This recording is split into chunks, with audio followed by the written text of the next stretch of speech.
Chentsov and Ambassador Tarasyuk, dear Alexandra, Yulia, Ivan, Alexander, Stanislav and Yaroslav, representing the brave people of Ukraine, dear 2022 Sakharov Prize finalists, dear colleagues, it is my privilege to welcome you all to the European Parliament for the 2022 Sakharov Prize Award ceremony.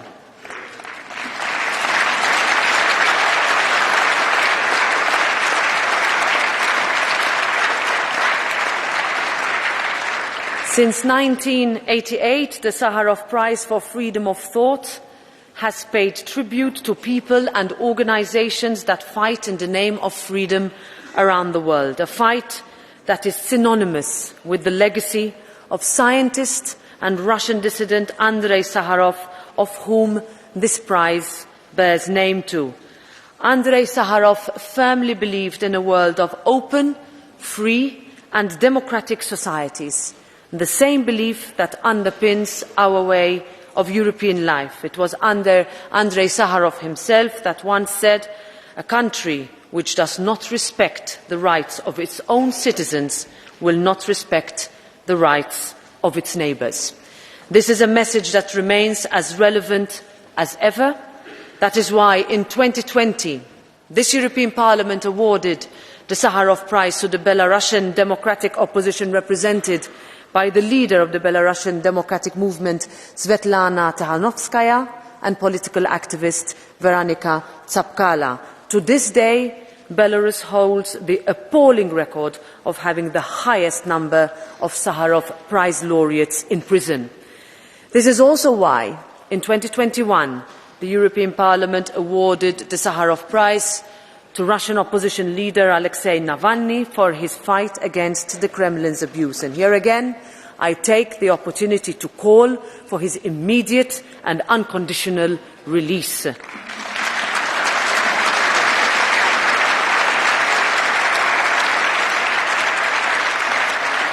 Our message is that we will not forget them. We will not forget any of our Sakharov Prize laureates who are still paying the price for freedom. This year, we meet to honour our 2022 Sakharov Prize laureates, the brave people of Ukraine, represented by their president, elected leaders and civil society. Ukrainians who have already fought hard and sacrificed so much for their freedom and our values. And so, as an introduction to this award ceremony, I invite you all to watch a short video on the laureates of the Sakharov Prize for Freedom of Thought.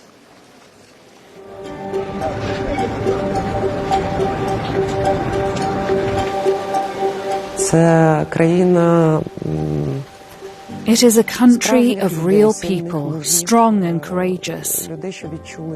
People who felt their strength and showed the world an example of resilience and perseverance.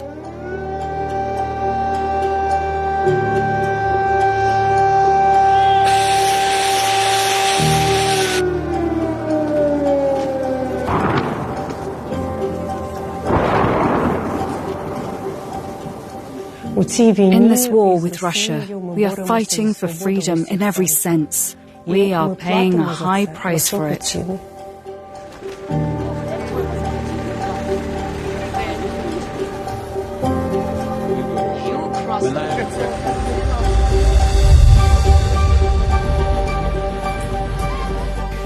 No one will break us. We are strong, we are Ukrainians. You know, we have a desire for our children to live.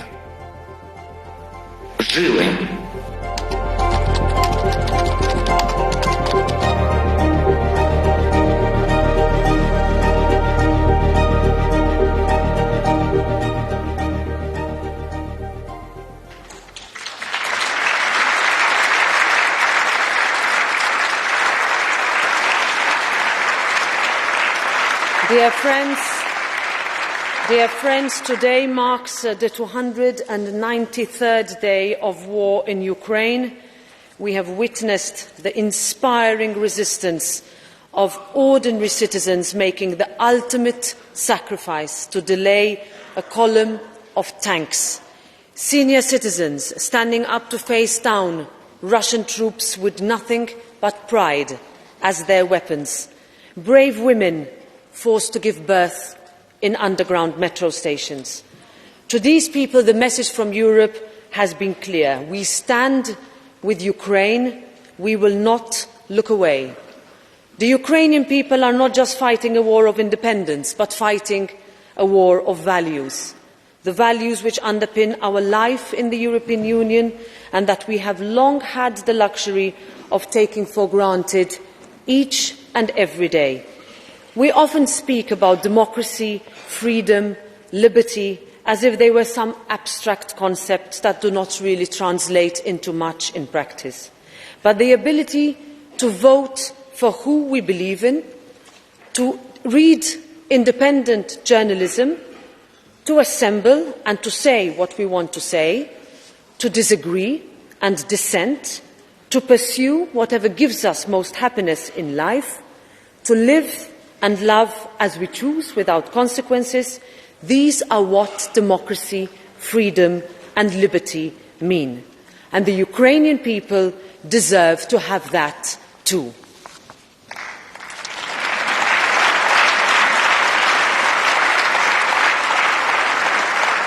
This is why I went to Kiev to assure President Zelensky and everyone in the Verkhovna Rada that this European Parliament will stand alongside Ukraine in this fight. This is why we sent financial, humanitarian and military aid to Ukraine, and why we will continue to send more. This is why we adopted 8 and soon 9 hard-hitting packages of sanctions against Putin and his enablers, and continue to amplify your calls to have Russia pay for its war crimes. This is why we granted Ukraine EU candidacy status and defied every cynic who thought our unity would not hold. And dear friends, this is why today we are awarding the European Parliament's most prestigious prize for freedom and human rights to the brave people of Ukraine, represented by their president, elected leaders and civil society, because once again we mean it when we say that we will stand in Ukraine's corner. And I know that we will have to continue doing more, but let's today award serve as a reminder of our unwavering support, and let it be dedicated to all those brave Ukrainian women and men on the ground, to all those who have welcomed with open hearts into our homes, and to all those who have lost their beloved family and friends. And I know that the brave people of Ukraine will not give up, and let me assure you that neither will we. Slava Ukraini!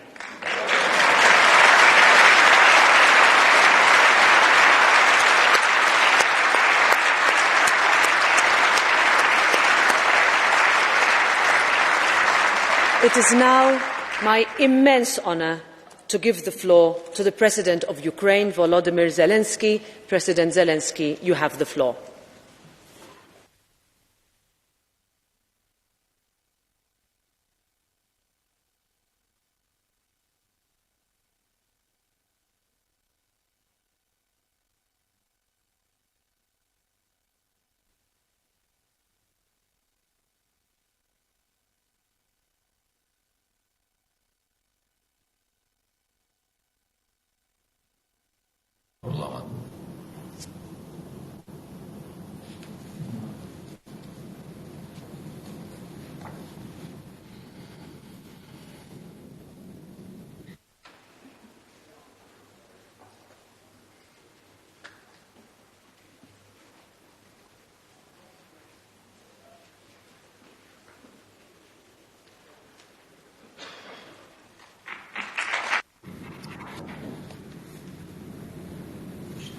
Дякую.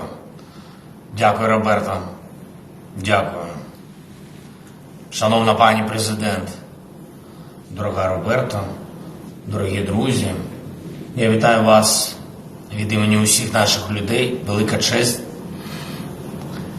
І я вітаю вас від всіх тих, які воюють, які працюють заради України і заради свободи. Заради того, без чого неможливо уявити всіх нас життя Європи. Неможливо уявити без України і без свободи. І не лише тому, що це буде просто неправдою, але й тому, що будь-яка спроба позбавити Європу України і свободи – це завжди злочин. І ми бачимо такий злочин зараз. Терористичну війну Росії проти України і Європи. Це було і в минулому, коли тиранії намагалися підкорити українців і позбавити свободи усіх європейців. Але коли тепер ми переможемо, українці та всі європейці, ми переможемо саме так, щоб ніколи знову не було спроб позбавити Європу, України і свободи. Ми переможемо так, щоб навіть намагань не було застосувати знову геноцидну політику проти наших людей, як в Україні, так і в усій Європі. Ми маємо дати і дамо нову дієву архітектуру безпеки для глобальної свободи і міжнародного правопорядку. Вважаю це частиною нашого з вами морального обов'язку.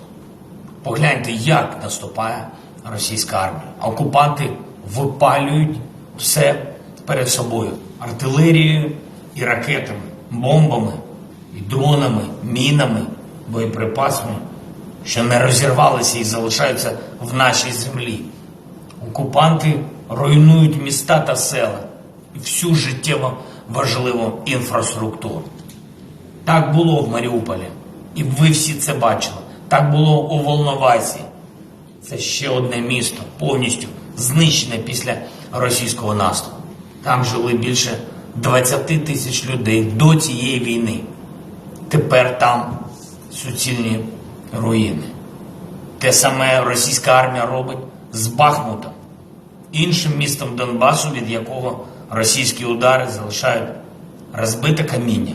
А там раніше жили більше 70 тисяч людей. Зовсім нещодавно. Ще минулого року. А зараз руїни. Можливо, лише після закінчення цієї війни, коли ми звільнимо всю нашу землю і зможемо виявити усі могили жертв російського терору, ми зможемо сказати, скільки життів забрала тиранія цього разу. Зараз ми знаємо тисячі імен загиблих. На жаль, їх може бути значно більше.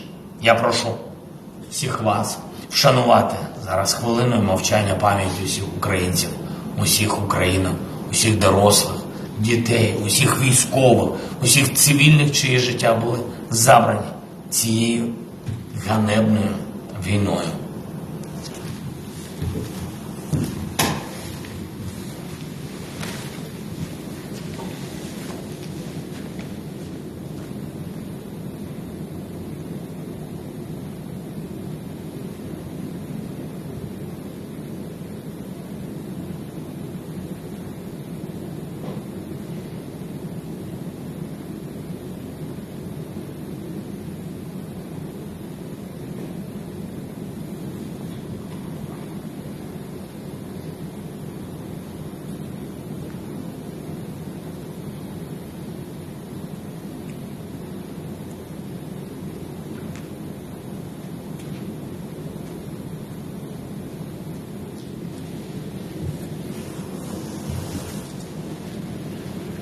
Дуже дякуємо вам.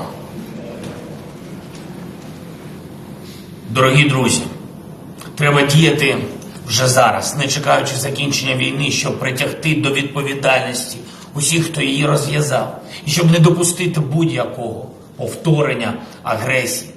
Це буде найефективніший захист свободи, прав людини, верховенства права та інших наших з вами спільних цінностей, які уособлює, зокрема, ця відзнака Європарламенту, премія імені Сахарова. Я вдячний усім, хто розслідує і допомагає розслідувати злочини окупантів в Україні, хто шукає інформацію про російських вбивць і терористів. Я вдячний Міжнародному кримінальному суду, який тісно співпрацює з українськими прокурорами і має чіткий намір здійснити правосуддя щодо скоєного окупантами на території нашої держави. І я вдячний усім лідерам і державам, усім політикам, міжнародним організаціям, які працюють разом з нами та докладають усіх можливих зусиль для створення трибуналу щодо злочину агресії Росії проти України. Закликаю усіх вас, ваші партії і держави дієво підтримати цю роботу. Трибунал має запрацювати. Європарламент вже підтримав цю ідею. Потрібно якнайшвидше втілити її в реальність, зокрема через прийняття окремої резолюції Європарламенту на підтримку створення трибуналу, через вашу підтримку і підтримку вашими країнами відповідної резолюції Генасамблеї ООН. Знищені Росією міста та села, зруйновані долі, розбиті і розстріляні життя мають бути відображені у вироках не лише тим, хто безпосередньо все це вчинив, але й у вироках тим, хто організував і розпочав цю агресію. І коли принцип невідворотності покарання спрацює щодо злочину агресії проти України, зможемо зробити відповідну інституційну основу справедливості постійно діючою. Коли будь-який потенційний агресор знатиме, що покарання за злочинну війну неминуче, це буде найефективніший інструмент превенції війни. І ще одне. Історична відповідальність. Зло завжди має мотив повернутись, коли історія зла не написана повністю. Шановні депутати, я знаю, що завтра ви будете розглядати питання про визнання геноцидом злочину Голодомору проти українського народу. І я закликаю вас підтримати таке визнання максимальною більшістю голосів задля встановлення справедливості. Європа має дати максимально сильний сигнал, що в історії трагедій на нашому континенті, в історії злочинів проти людства і людяності, скоєних на нашій з вами землі, не залишиться жодної прогалини. Я вірю, що таке і буде. Я дякую вам за підтримку.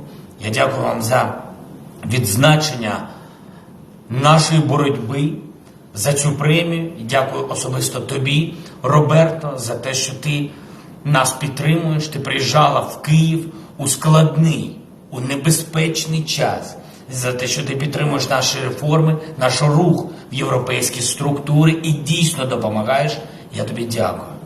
Слава усім нашим воїнам, слава кожному і кожній, хто захищає свободу і наших людей. Слава Україні!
Thank you, dear colleagues. We proceed with the vote.